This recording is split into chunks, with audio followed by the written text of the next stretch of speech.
conflit dans le Chinatown éclate en novembre 2001 quand Crescent Chow publie un article payé par cet ancien adepte. Elle écrit dans le journal de Crescent Chow que certaines croyances du Falun Gong seraient nuisibles à la santé et accuse même le leader et son entourage de commettre des actes criminels et pervers.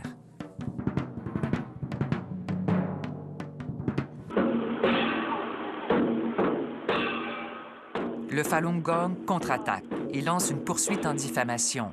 Les adeptes font tout pour que l'affront de Crescent Chow ne passe pas inaperçu dans le Chinatown. Ils défient la répétition, accusant le propriétaire du journal d'être un espion à la solde du gouvernement de Pékin, ce qu'il nie. Ils m'accusent de trahir le Canada, de trahir la société. Et cela, je ne peux pas l'accepter.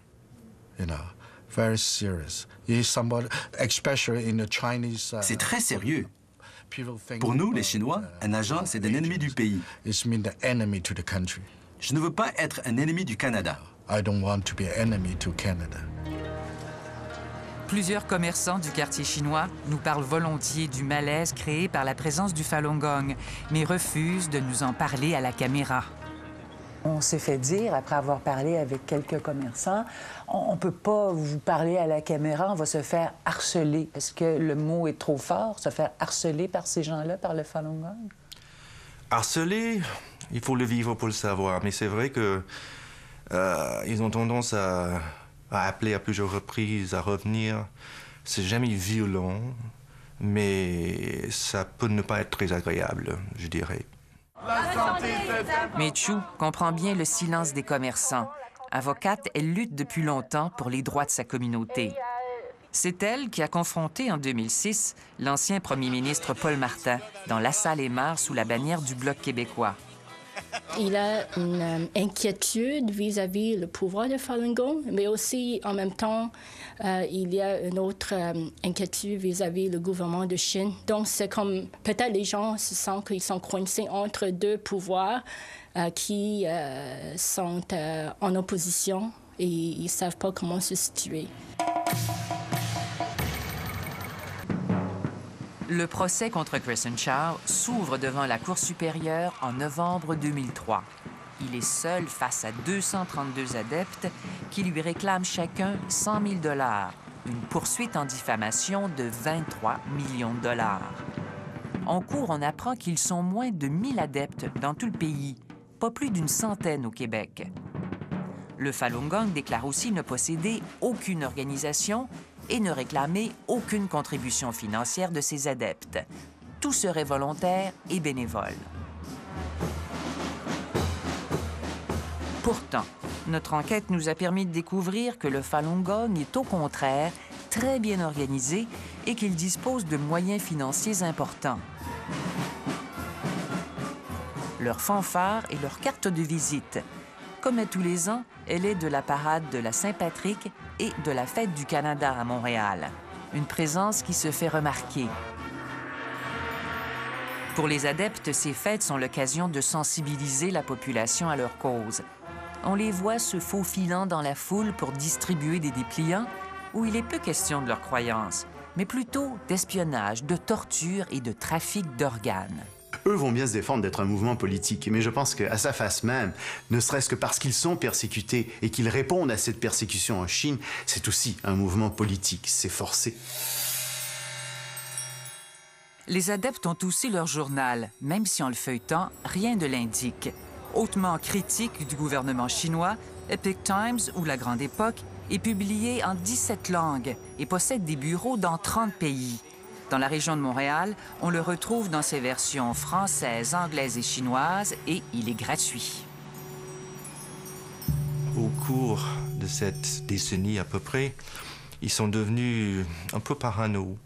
Ils ont l'impression d'avoir été assez maltraités par les journalistes, par exemple. Donc, au fur et à mesure, le Falun Gong s'est dit, finalement, on ne veut plus faire affaire avec les journalistes parce qu'ils finissent par dire ce que dit le gouvernement chinois. On va fonder journal à nous, on va diffuser nos informations pour passer à travers la tête des journalistes, des médias, pour rejoindre le public. Pendant des semaines, nous avons tenté d'obtenir une entrevue avec cet homme, un des rédacteurs en chef de La Grande Époque, Olivier Chartrand. Il refuse de nous parler à la caméra, mais nous assure que son journal est totalement indépendant et objectif. Nous avons découvert cependant que tous les administrateurs chinois de La Grande Époque à Montréal sont sur la liste des adeptes qui réclament 23 millions de dollars à Crescent Chow.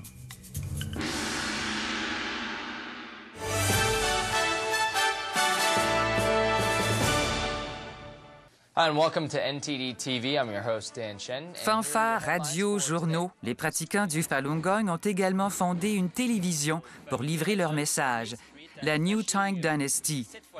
Fondée il y a à peine 6 ans, elle diffuse dans 70 villes à travers le monde, dont Vancouver et bientôt à Toronto et Montréal. Tous les actionnaires montréalais de cette télévision poursuivent eux aussi Crescent Chow. And before we go to the break, here's an update on the resignations from the Chinese Communist Party. Comme leur radio et leur journal, leur télévision fait le décompte des communistes chinois qui abandonnent le parti après avoir lu leurs livres dénonçant le régime. Un nombre impossible à confirmer. Il faut bien comprendre aussi qu'on est dans une guerre de propagande entre le gouvernement de Pékin, le Parti communiste chinois, et bien entendu le Falun Gong. Et pour eux, ça leur donne le droit, pense-t-il, de répondre avec toutes sortes de moyens médiatiques, etc.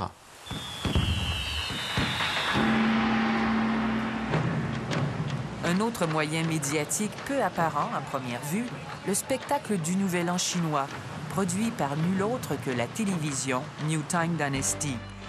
La troupe évolue dans les salles les plus prestigieuses d'une 60aine de villes à travers le monde, dont Radio City Music Hall à New York. À la mi-janvier, la troupe s'arrête à la Place des Arts de Montréal pour 4 représentations. Costumes inspirés de parchemins anciens, musiques et mélodies sont là pour vous émerveiller. Encore une fois, comme avec leur journal, leur radio et leur télévision, les adeptes masquent leur objectif qui est de promouvoir leur cause et d'ébranler le Parti communiste chinois. Certains numéros ne laissent aucun doute sur leurs intentions.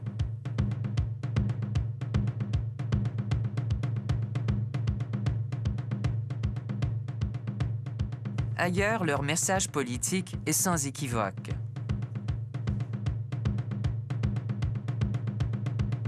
Il faut aller voir le spectacle pour comprendre qu'en arrière tout ça, il y a une motivation de recrutement ou de... c'est pas juste culturel, disons. Plusieurs politiciens, dont le premier ministre Jean Charest et le maire de Montréal, avaient pourtant endossé ce spectacle. Leur bureau nous affirme maintenant que les producteurs ont manqué de transparence en cachant leur lien avec le Falun Gong.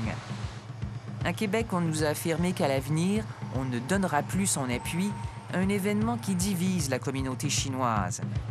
Toutes nos démarches pour obtenir une entrevue avec les producteurs à Montréal et à New York se sont soldées par un échec.